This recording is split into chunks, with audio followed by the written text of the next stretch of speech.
بسم اللہ الرحمن الرحیم۔ السلام علیکم ناظرین، آج کی ہماری اس ویڈیو کا موضوع ہے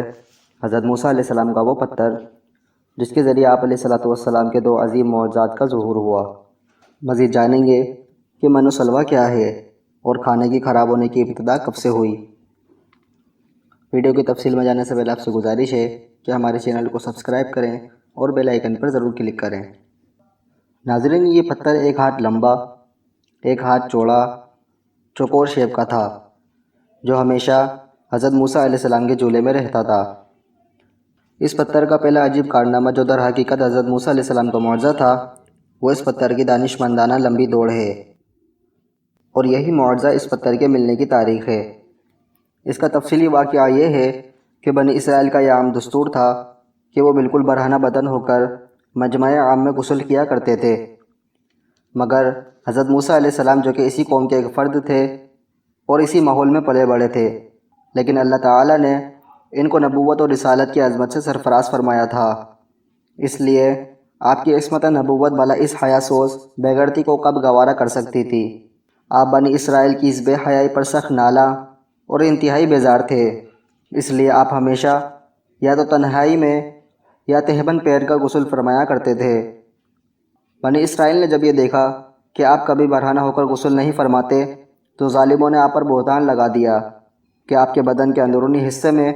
یا تو برس کا سفید داغ یا کوئی ایسا عیب ضرور ہے جس کو چھپانے کے لیے یہ کبھی برہنہ نہیں ہوتے، اور ظالموں نے اس تہمت کا اس قدر اعلان اور چرچا کیا کہ ہر کوچہ و بازار میں یہ پروپیگنڈا پھیل گیا۔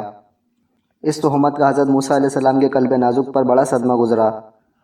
اور آپ بڑی اذیت میں پڑ گئے، تو اللہ تعالیٰ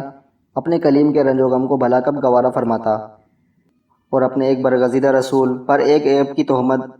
بھلا خالق عالم کو کب اور کیوں کر اور کس طرح پسند ہو سکتی تھی۔ ارحم الراحمین نے آپ کی براعت اور بے عیبی ظاہر کر دینے کا ایسا ذریعہ پیدا فرما دیا کہ یکدم میں بنی اسرائیل کے پروپیگنڈا اور ان کے شکوک و شبہات کے بادل چھٹ گئے، اور آپ کی براعت اور بے عیبی کا سورج آفتاب عالم تاب سے روشن و اشکار ہو گیا، اور وہ یوں ہوا کہ ایک دن آپ پہاڑوں کے دامنوں میں چھپے ہوئے ایک چشمے پر غسل کے لیے تشریف لے گئے، اور یہ دیکھ کر کہ یہاں دور دور تک کسی انسان کا نام و نشان نہیں ہے، اس لیے آپ اپنے تمام کپڑوں کو ایک پتھر پر رکھ کر بالکل برہنہ بدن ہو کر غسل فرمانے لگے۔ غسل کے بعد جب آپ لباس پہننے کے لیے پتھر کے پاس پہنچے تو کیا دیکھا کہ وہ پتھر آپ کے کپڑوں کو لیے ہوئے سرپٹ بھاگا چلا جا رہا ہے۔ یہ دیکھ کر حضرت موسیٰ علیہ السلام بھی اس پتھر کے پیچھے پیچھے دوڑنے لگے اور فرمانے لگے کہ اے پتھر میرا کپڑا، اے پتھر میرا کپڑا، مگر یہ پتھر برابر بھاگتا رہا، یہاں تک کہ شہر کی بڑی بڑی سڑکوں سے گزرتا ہوا گلی کوچوں میں پہنچ گیا، اور آپ بھی برہنہ بدن ہونے کی حالت میں برابر پتھر کو دوڑاتے چلے گئے۔ اس طرح بنی اسرائیل کے ہر چھوٹے بڑے نے اپنی آنکھوں سے دیکھ لیا کہ سر سے پاؤں تک آپ کے مقدس بدن میں کہیں بھی کوئی عیب نہیں ہے، بلکہ آپ کے جسم اقدس کا ہر حصہ حسن و جمال میں اس قدر نقطہ کمال کو پہنچا ہوا ہے کہ عام انسانوں میں اس کی مثال تقریباً محال ہے۔ چنانچہ بنی اسرائیل کے ہر فرد کی زبان پر یہی جملہ تھا کہ خدا کی قسم حضرت موسیٰ بالکل ہی بے عیب ہیں۔ یہ پتھر پوری طرح حضرت موسیٰ علیہ السلام کی برات کا اعلان کر چکا تو خود بخود ٹھہر گیا۔ آپ نے جلدی سے اپنا لباس پہن لیا اور اس پتھر کو اٹھا کر اپنے جھولے میں رکھ لیا۔ اللہ تعالیٰ نے اس پورے واقعے کا ذکر سورہ احزاب کے رکوع نمبر 9 میں فرمایا ہے۔ اس پتھر سے رونما ہونے والا دوسرا معجزہ یہ ہے کہ میدان طیہ میں اسی پتھر پر حضرت موسیٰ علیہ السلام نے اپنا عصا مار دیا تھا تو اس میں سے 12 چشموں کی ٹوٹیاں جاری ہو گئی تھیں۔ اس کی تفصیل میں جانے سے پہلے آپ کو بتاتے چلیں کہ بنی اسرائیل کا اصل وطن ملک شام تھا، لیکن حضرت یوسف علیہ السلام کے دور حکومت میں یہ لوگ مصر میں آ کر آباد ہو گئے، اور ملک شام پر قوم عمالقہ کا تسلط اور قبضہ ہو گیا،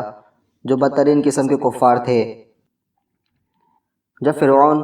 دریا نیل میں غرق ہو گیا اور حضرت موسیٰ علیہ السلام کو فرعون کے خطرات سے اطمینان ہو گیا تو اللہ تعالیٰ نے حکم دیا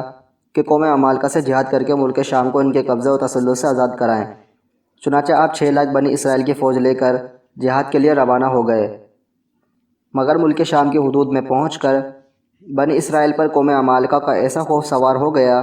کہ بنی اسرائیل ہمت ہار گئے اور جہاد سے منہ پھیر لیا۔ اس نافرمانی پر اللہ تعالیٰ نے بنی اسرائیل کو یہ سزا دی کہ یہ لوگ 40 برس تک میدان تیہ میں بھٹکتے اور گھومتے پھرتے رہے اور اس میدان سے بالکل باہر نہ نکل سکے۔ حضرت موسیٰ علیہ السلام بھی ان لوگوں کے ساتھ میدان تیہ میں تشریف فرما تھے۔ جب بنی اسرائیل اس بے آب و گیا میدان میں بھوک و پیاس کی شدت سے بے قرار ہو گئے تو اللہ تعالیٰ نے حضرت موسیٰ علیہ السلام کی دعا سے ان لوگوں کے لیے کھانے کے لیے من و سلوہ آسمان سے اتارا۔ من بالکل سفید شہد کی طرح ایک حلوہ تھا یا سفید رنگ کی شہد ہی تھی جو روزانہ آسمان سے بارش کی طرح برستی تھی، اور سلوہ پکی ہوئی بیڑیں تھی جو ہوا کے ساتھ آسمان سے نازل ہوا کرتی تھیں۔ اللہ تعالیٰ نے بنی اسرائیل پر اپنی نعمتوں کا شمار کراتے ہوئے قرآن مجید میں ارشاد فرمایا، اے بنی اسرائیل، ہم نے میدان تیہ میں تم لوگوں پر من و سلوہ اتارا۔ اس من و سلوہ کے بارے میں حضرت موسیٰ علیہ السلام کا یہ حکم تھا کہ روزانہ تم لوگ اس کو کھا لیا کرو اور کل کے لیے ہرگز اس کا ذخیرہ مت جمع کرنا۔ مگر بعض ضعیف الاعتقاد لوگوں کو یہ وسوسہ ہونے لگا کہ اگر کسی دن من و سلوہ نہ اترا تو ہم لوگ اس بے آب و گیا چٹیل میدان میں بھوکے مر جائیں گے۔ چنانچہ ان لوگوں نے کچھ چھپا کر کل کے لیے رکھ لیا تو بنی اسرائیل کی نافرمانی سے ایسی نحوست پھیلی کہ جو کچھ لوگوں نے کل کے لیے جمع کیا تھا وہ سڑ گیا اور آئندہ کے لیے اترنا بند ہو گیا۔